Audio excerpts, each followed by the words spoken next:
Good morning and welcome to Gashi's Command 2, the tallest man in Back Africa. Desperate times calls for desperate measures. And if you have been following William Samoei Ruto's politics, they are now taking another shape. They are now taking another dimension. He's now using what I call food politics.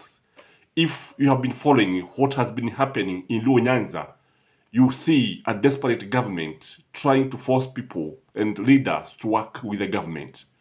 Because what you have been seeing is the distribution of relief food in all the counties of Luo Nyanza. So 560 bags of maize, is it maize, rice and beans? Yeah, 560 of, bags of rice and beans. And each bag, I think, is 1,000 kg. And what we have is that the ICT Digital Economy CS, Eliud Owalo, has been spearheading this campaign. And when you ask me, this is pure food politics. Because what is 560 kg of beans and 560 kg of rice? This is very little if you ask me. Again, Karori Omodi, who was elected through the ODM ticket, has also been joining him. He has been working with him, and also the former governor, that is Obado, has also been working with him. But all the elected leaders, including the MCA, have been giving these functions a wide berth. They have not been attending. And again, Owalo has been finding it very difficult because he's encountering rowdy youth, he's encountering a hostile crowd, because people know what is happening here. I think you cannot rent a Luo. I don't know if you can rent a Luo, live around buying them. Because, this is Raila Amolo Odinga's bedroom, whether you like it or not. But in today's video, I want us to look at the politics behind the distribution of real food in Luo Nyanza. So if you're here for the first time, this is Gashi's Command 2, the tallest man in Black Africa. Kindly take a minute and subscribe to our channel, like this video, and help us to hit the target. So help us to reach at least 1 million subscribers, because that is our target, and it is achievable. So the first reason they are trying to give real food at this time is to make inroads in Luo Nyanza. I've seen desperate times call for desperate measures. William Samoei Ruto is very keen when it comes to making inroads in all corners of the country. And Luo Nyanza is no exception. So if, for example, he can be able to make inroads and he can be able to succeed, I think it will be a good achievement as far as I am concerned. So it is pure politics. Again, he is trying to divide Raila Amolo Odinga's supporters, especially elected leaders. And that is why you see Karori Omodi is now saying that you have to work with the government. He is saying that he has to work with the Kenya Kwanza. Again, he is saying that the national government remain with 85% of all the taxes collected, and so he has all the reason to work with the government because the government has money. And again, where you can see it is coming out, it is bearing fruits, because when you have an elected leader going against the grain, because all the other elected leaders have given this function a wide berth, they are not keen on working with a regime that they believe that stole the elections of Raila Amolo Odinga. So you can say he's actually achieving what he wants, because you can see Karori Omodi is saying that for the government to bring development, they must work with the elected leaders, which in my view, I would say you don't need to you don't need to kneel, because it is your right. In fact, it's people, every country, every president, every leader has an obligation to ensure that the people are served by the government, because it is not a regional government, it's a national government. So William Samoei Ruto's government is not for UDA, it is for the whole country. So when Karori Omodi says that he is working with William Samoei Ruto's government to bring development, it is a fallacy, it is an erroneous thinking meant to hoodwink many Kenyans.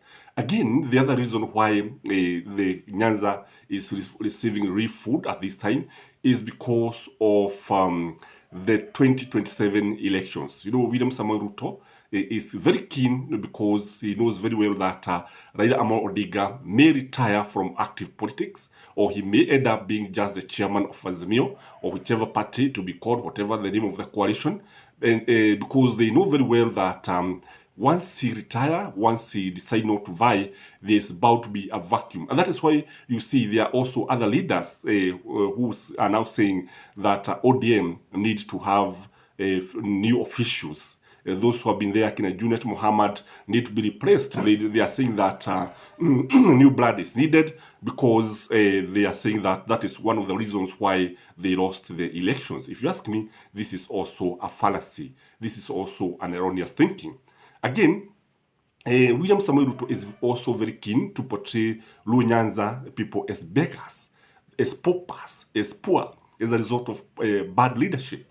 So you want to portray Raila Amolo Odinga as a bad leader, that he is there, he's a kingpin, and he is respected, but the people are poor, the people are beggars, the people are depending on the government. So in a way, he is trying to taint the image of Baba as a national leader, so that other communities can say, we normally say that if we want to know how somebody is, it's also important to look at his homestead, so that you can be able to tell. So by portraying Luo as beggars, then other communities will start questioning Raila Amolo Odinga's skills in leadership.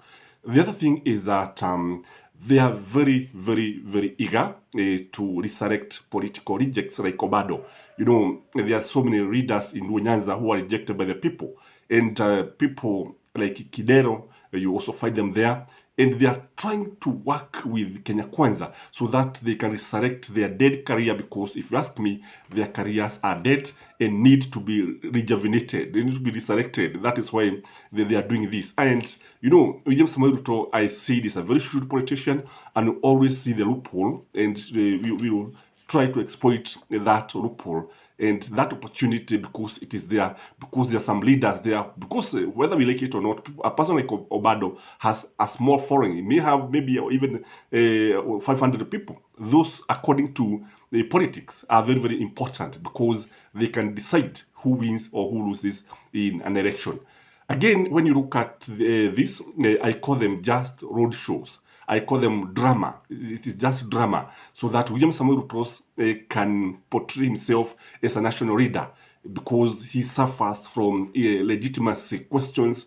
So the idea of dramatizing this is to be seen that he doesn't discriminate the people, even those who did not vote for him. I believe Luo Nyanza is not that desperate. I believe Luo Nyanza does not need so much such a kind of food, because when you look at the amount, sure, 560 bags of rice and beans, that's so little for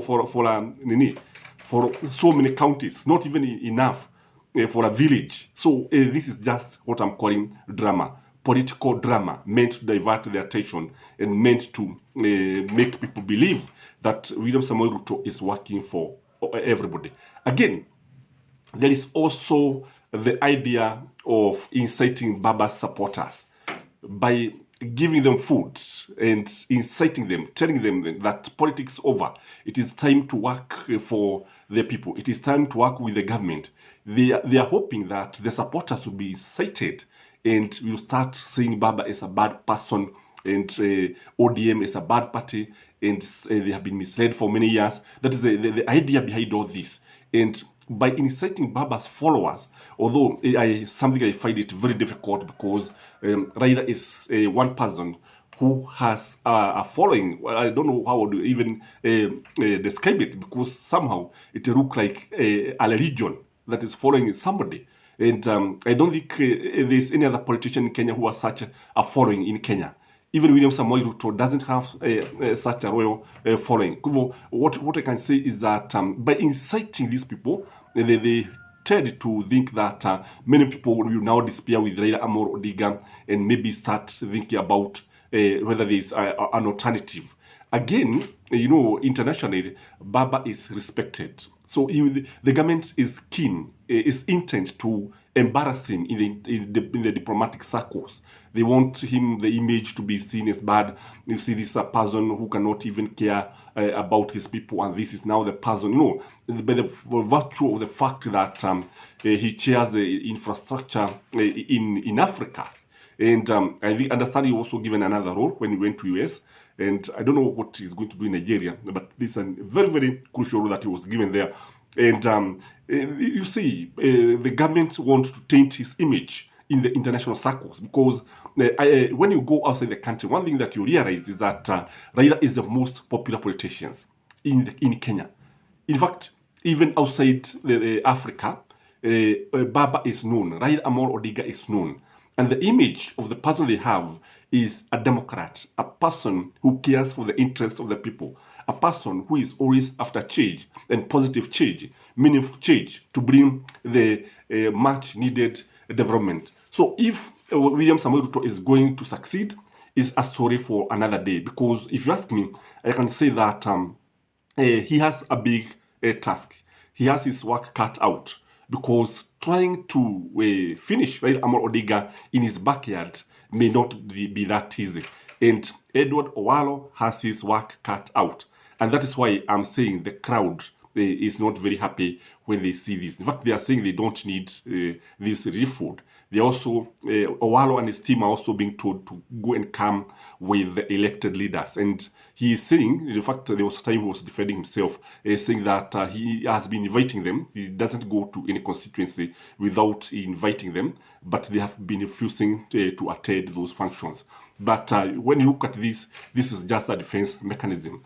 And wherever Ruto is, I think he's watching, and he can see what is happening, that the people are happy and people are wise. People understand politics.